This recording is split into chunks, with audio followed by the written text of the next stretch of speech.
Y desde ahí pensar esto de si vamos a buscar resolver esta precarización de, por ejemplo, los espacios expositivos y la forma en la que entienden el valor del trabajo de pues, las personas que los integran, pues un poco ahí habría que plantearnos a quién se debe acudir con estas propuestas, con estas, no sé, quejas, con estas dudas, ¿no? Y de repente ahí es donde todo esto me parece que se diluye, en el sentido de que eh, una política pública no puede cambiar si no existe presión social, pero la presión social en sí o por sí sola, pues no es suficiente para cambiar una política pública. Es decir, hay alguien que debe adoptar estos discursos, llevarlos en los procesos así tan opacos como regularmente son, darles un seguimiento y de hecho, pues dar cuenta de que se pongan en marcha.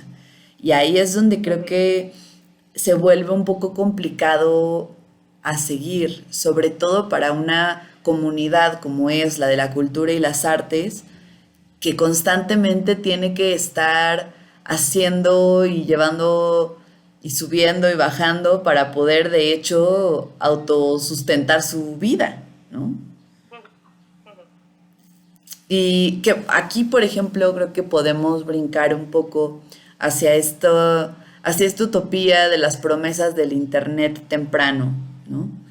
Y cómo pues esta red de redes en un inicio se planteaba como el primer eslabón para poder pensar en una aldea global, ¿no? Como esto que pensaba Marshall McLuhan, y abrir hacia diferentes espacios de discusión y que de alguna manera esto terminara balanceando las asimetrías históricas de acceso a la información, a la educación y demás para un bien común, ¿no? Un poco esa, pues esta utopía de la no censura y de el espacio, pues que es igual para todos, ¿no? Sin embargo, pues sabemos muy conscientemente que pues el internet no terminó funcionando así y creo que es un gran ejemplo de lo que sucede cuando no se media también con las estructuras que están detrás. No es únicamente el contenido y la propuesta, sino también pues poder de hecho entender de raíz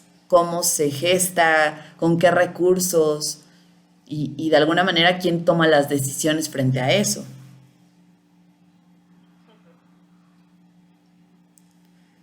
No sé. Sí, em, me voy a parar aquí porque la verdad es que eh, no sé muy bien cómo enlazar esta idea de Internet temprano, un poco utópico, ¿no? Como libertad, como lugar de libertades y de comunicación y de sociabilización, al margen de todas las estructuras económicas de poder que bueno, se han desarrollado detrás y de gobierno y que han terminado monopolizando y capitalizando la mayor parte de las estructuras y de las plataformas, ¿no? O Ujú. sea, de comunicación. Creo que, no sé, o sea, con respecto a estos actos de poder, siempre se dice, ¿no? Bueno, esto es la idea de Foucault, que donde hay poder hay resistencia, ¿no? Yo creo que para precisamente parar estos procesos, ¿no? De los que hablábamos, se necesita un poco recurrir a esos espacios que nos podemos reunir y sobre todo, bueno, o sea, reivindicar nuestros derechos, ¿no?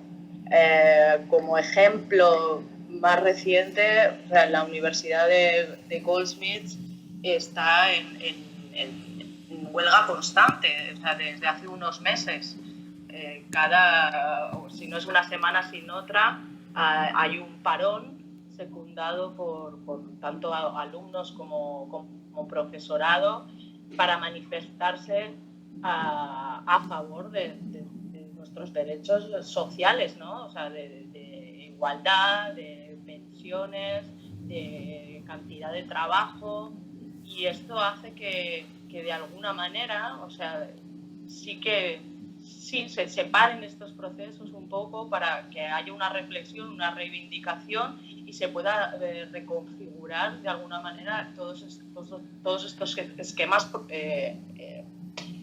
opresores. Yo creo que también desde la esfera del arte o desde la esfera de la institución o del museo, como decía, ¿no? O sea, si detrás de estos espacios que no son estancos, lo que hay personas, pues igual cabe precisamente movilizarse y hablar y reivindicar y decir en voz alta hasta dónde estamos dispuestos a pasar y cuáles son las condiciones de trabajo que imaginamos loables y sostenibles para cada uno de nosotros, ¿no?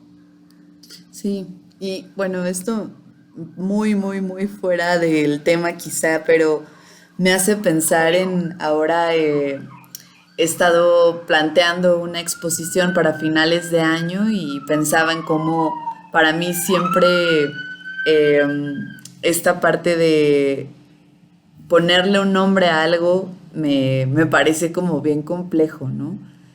Nombrar sobre todo retrospectivas de colectivos, como en este caso es Electronic Disturbance Theater. eh, me parece que nombrar algo también es bien, bien valioso porque lo delimita. Entonces, No es que se cortó y no sé dónde me quedé. te quedaste ¿en qué te quedaste? No sé, yo me seguí para no parar la conversación, pero bueno, ya voy a tener que pararla. Estábamos hablando de Goldsmiths, estábamos hablando de, pues bueno, todas estas estructuras que son insostenibles y de cómo constantemente se han manifestado profesores, alumnos y me imagino que varias otras entidades, pues de alguna manera, pues apuntar a que eso no es sostenible, ¿no? Que no debería seguir para nada de esa manera operando, ¿no? Claro, claro, de hecho hay una cosa muy interesante que es esta realidad que yo vivo en la universidad, de alguna manera, bueno, promueve o se caracteriza por una movilización grupal, ¿no? O sea, con coaliciones entre profesores y estudiantes.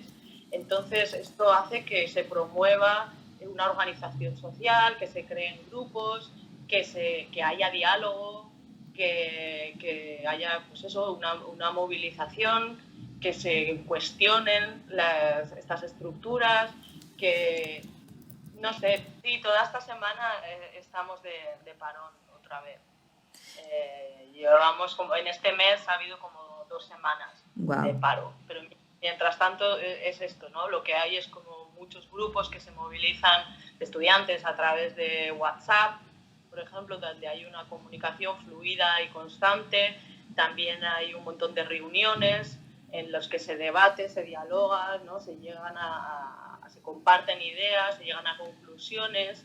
Esto genera a su vez que se redacten cartas, manifiestos que se envían al rector, que luego tienen su repercusión obviamente fuera de la universidad, y de alguna manera es como mostrar este rechazo, este inconformismo, esta resistencia acerca de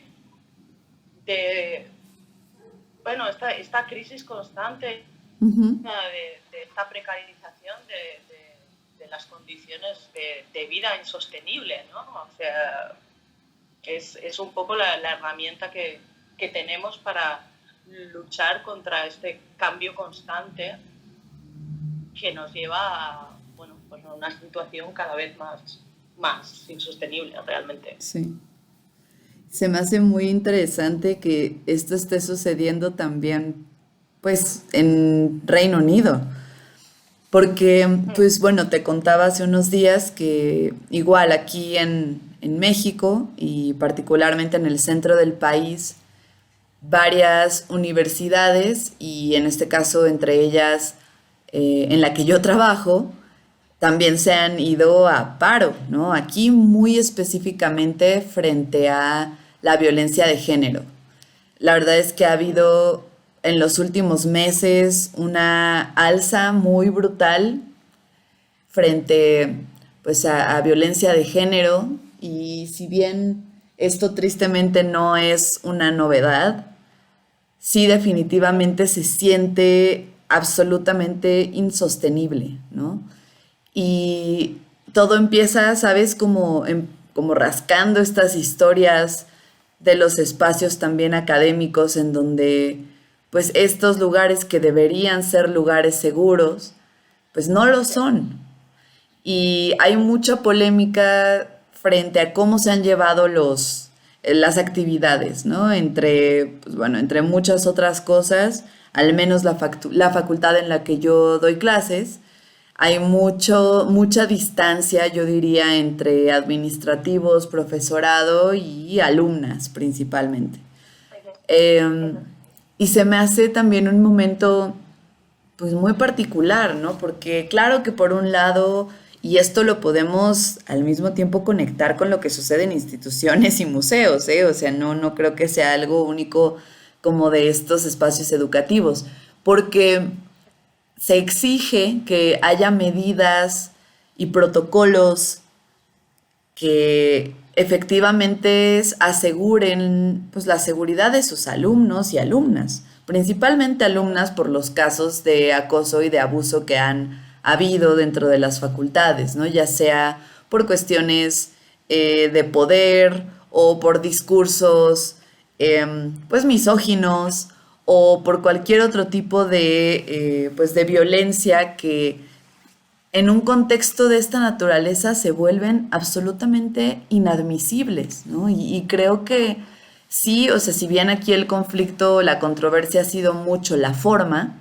se habla mucho de que se tomó el espacio a la fuerza, que no estaban todos y todas, incluyendo administrativos y profesores, de acuerdo con esta decisión, y entre largos etcéteras, que a mí de repente me hacían un poco pensar en, pues, de cuándo acá debemos pedir permiso por exigir algo que se nos tiene que proporcionar como miembros de una comunidad, en este caso de una comunidad universitaria, que si bien yo entiendo que existen ya protocolos y que existen ya algunas vías mediante las que pues las personas que sean víctimas de un caso de esta naturaleza también pueden pues presentar una denuncia o pueden pues llevar a cabo diferentes tipos de pues como de demanda interna, ¿no? Definitivamente no es suficiente. Y tan no es suficiente que si lo fuera, esto no estaría sucediendo. Y a veces ahí pareciera ser que el diálogo es se diluye mucho con temas como, bueno, es que esto ha pasado siempre, o Ajá. esta no es la primera vez que esto se platica en estos espacios, estas no son las vías para llevar a cabo una petición de esta naturaleza. Y a mí se me hace muy chistoso porque digo, bueno, es que eso le pasa a cualquier sistema, ¿no? Sistema político, educativo, institución cultural, a cualquier sistema. Y el problema no es muchas veces que no existan vías mediante las que se pueda resolver un problema, ¿no? El problema es que no son suficientes. Y ahí es donde justo la pregunta es, bueno, ¿y qué se hace y cómo se hace para cambiar estas cosas que no son suficientes? Digo, aquí la decisión que se ha tomado, pues es que se haga a través de este freno de actividades en donde el espacio de la universidad ha sido tomado para hacer actividades en torno a la concientización pues de la violencia de género y también para proponer como generar, digamos, las demandas puntuales hacia qué se solicita cambiar, ¿no? No sé cómo se esté abordando en Reino Unido, pero pues me imagino que va por una vía similar, ¿no? Que es un poco esta respuesta a hemos intentado de otras maneras y no hemos logrado los resultados pues esperados. No sé.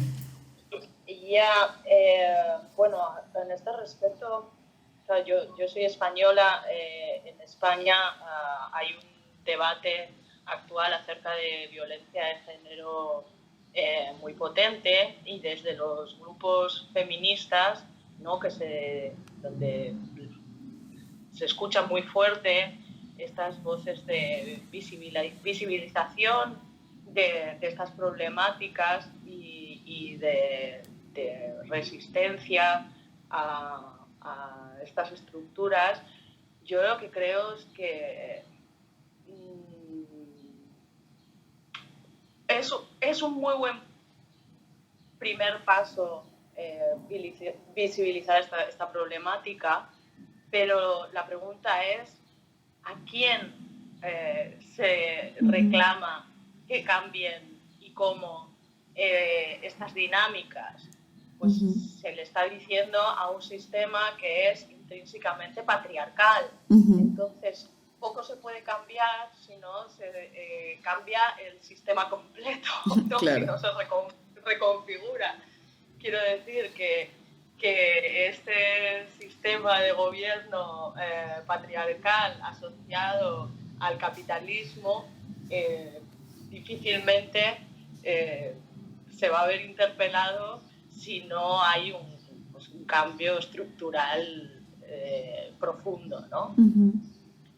Que bueno, yo creo que la respuesta está pues en todas estas voces feministas, queer, grupos racializados, que son los que realmente pues tienen otros discursos, otras maneras de hacer y otros modos de vida, ¿no? Claro. Entonces,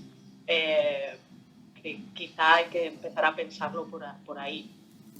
Y justo... Si no, pues es sí. ¿no? O sea, es un poco complicado. Justo pensaba con relación también a cuál es la tarea o cuáles son o debieran ser los objetivos de un museo, que quizá este tipo de diálogos que se llevan en el contexto inmediato también debieran permear de una manera muy clara en estos espacios, y muchas veces creo que no es para nada así. No sé si un poco escudado de que pues el espacio de exposición está más allá del bien y el mal, ¿no? Y también un poco pues limitado a sus acciones por aquellos que le financian. Y en ese sentido, regresando un poco a esta plática que teníamos sobre la precariedad, creo que es una conversación interesante también plantear a quién le corresponde financiar estos espacios, ¿no? Si estuviéramos viéndolo en, no sé, como en una especie de microscopio, quizá hay áreas a las que les correspondería más aportar como a esta pues, mediación entre el museo, el arte, los temas actuales, las audiencias en general. No sé, creo que eso es algo que de repente es difícil resolver, ¿no? ¿Quién tiene la responsabilidad de? Y si esas agendas deberían jugar un papel importante a pesar de que censuren u oculten estas, pues, no sé, como urgencias sociales que le rodean. Y que tomadas desde una perspectiva plural, ¿no? O sea, que todos aquellos grupos que han sido tradicionalmente excluidos y marginados de estas estructuras, pues, bueno, no solo tengan acceso a ellas por hacer ese tick in a box, ¿no? Sino que realmente se pueda pensar y hacer de una manera plural que se conforma de muchas voces con muchos discursos diferentes y visiones y maneras de entender la institución y la sociedad y lo político y el mundo en general, ¿no? Quizá esto podría ser un punto de partida interesante para cambiar unas estructuras que no hacen más sino repetir unas narrativas concretas que ya conocemos y que ya hemos asumido que están en quiebra, que no funcionan. Y creo que ahí hay pues justo una conversación también entre cómo mediar o quién, sí, no sé, cómo se media ese tipo de accesibilidad al espacio o las oportunidades a los espacios de esta naturaleza, ¿no? Em, Creo que al menos la conversación también en torno a, sobre todo lo relativo a género, de repente también tiene ahí como huecos problemáticos entre, no sé, creo que colegas, mujeres que de repente nos invitan a espacios principalmente mediados por hombres, a veces pues participas, pero un poco no estás 100% segura si es porque tú eres su cuota de género o porque realmente quieren escuchar y entienden la importancia de tu investigación o de tu trabajo, ¿no? Y creo que ahí empieza a ser también como pues algo difícil de aterrizar cuando estamos hablando de diversidad más allá del género también, ¿no? Creo que, no sé, creo que quizá también esas estructuras y quién las puede remover o cuáles son las vías para integrar narrativas que no son esta narrativa dominante, tienen que ser muy sensibles a escuchar más que a únicamente presentar y proponer, ¿no?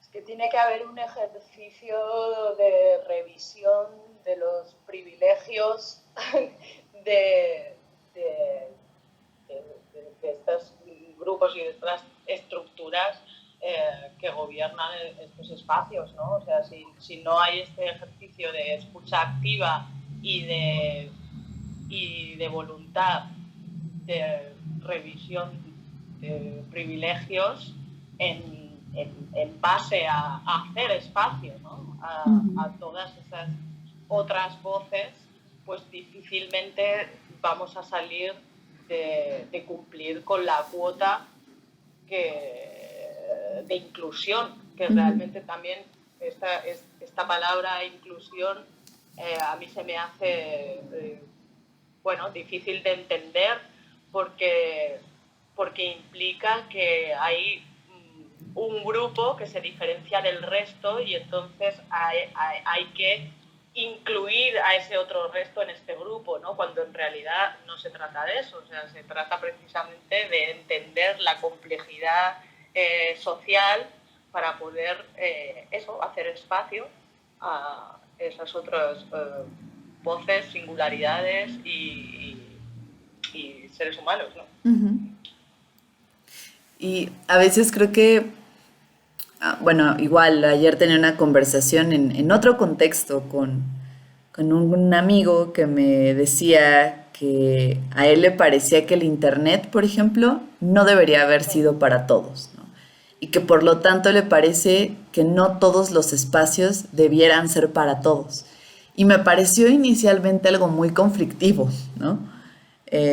Porque claro, siempre queremos, o al menos como en estas lógicas de inclusión precisamente, pues abrir espacios para todos y para, no sé, que se integren diferentes audiencias de diferentes edades y de diferentes geografías y lenguajes y demás.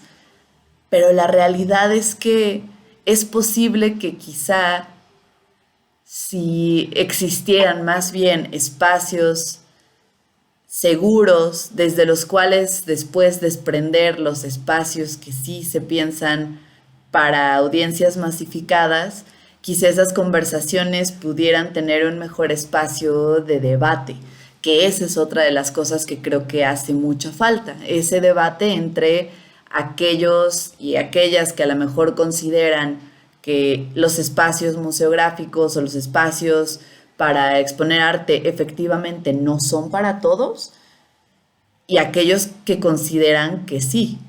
Y un poco cuestionar eso, ¿no? Porque a veces en esa misma línea utópica creo que es peligroso plantearlo sin los matices necesarios. No sé, no sé. Y como dices, definitivamente esta idea de la inclusión eh, pues creo que ha sido también muy cuestionada, sobre todo, no sé, creo que yo lo veo mucho en la institución en la que trabajo con la decisión de hacer nuestros, nuestras publicaciones con lenguaje inclusivo, ¿no? Es decir, nosotros utilizamos regularmente la X para suplantar la O o la A, ¿no?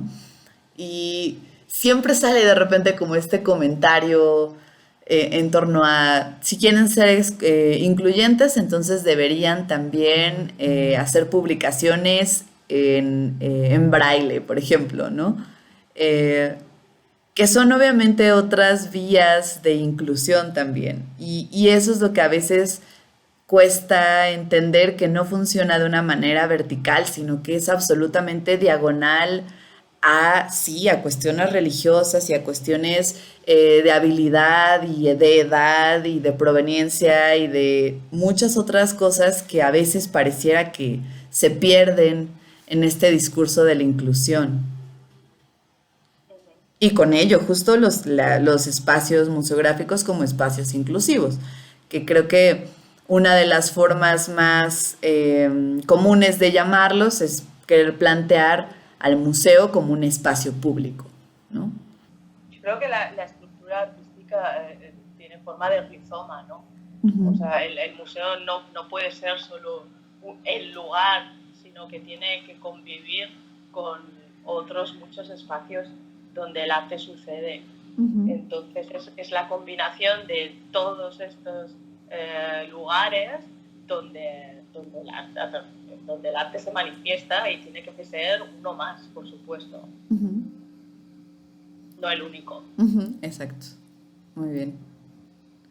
Pues no sé si quieras agregar alguna otra inquietud a lo mejor sobre estas ideas que creas que quizá no haya quedado, no sé, completa o incluso más referencias, creo que también Una, eso es súper valioso.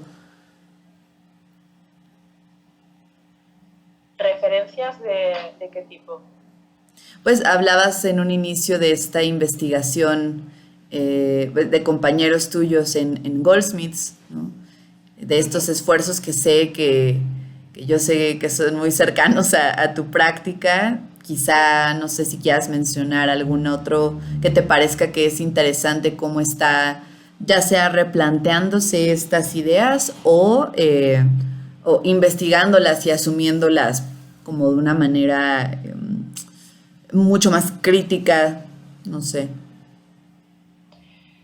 Sí, yo creo que, bueno, personalmente como investigadora, el enfoque que yo tengo es el de la figura del comisario, Ujú, ¿no? Como algo que no se puede definir, ¿no? Sino que está en constante transformación en relación con estructuras de poder, singularidades y afectos, ¿no?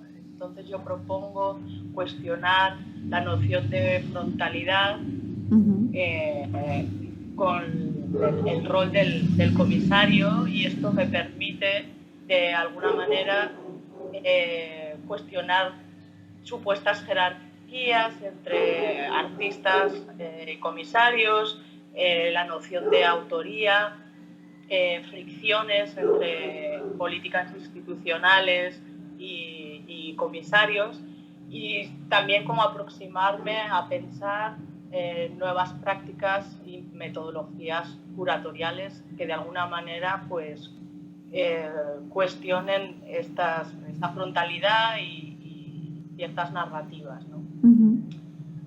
También yo creo que también esta investigación de la que te comentaba antes trata un poco de esto, ¿no? O sea, de romper figura de la institución como algo cerrado, como algo estanco, y abrirlo a lo que podría ser entenderla como una práctica creativa, ¿no? Y qué se nos ocurre, cómo lo podemos pensar para que puedan cambiar ciertas dinámicas, ¿no? Asociadas pues en una financiarización, a dinámicas de poder, ciertas, de alguna manera, digamos,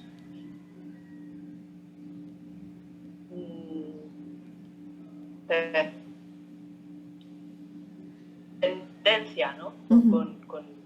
Con todo lo que son las prácticas más asociadas al capitalismo.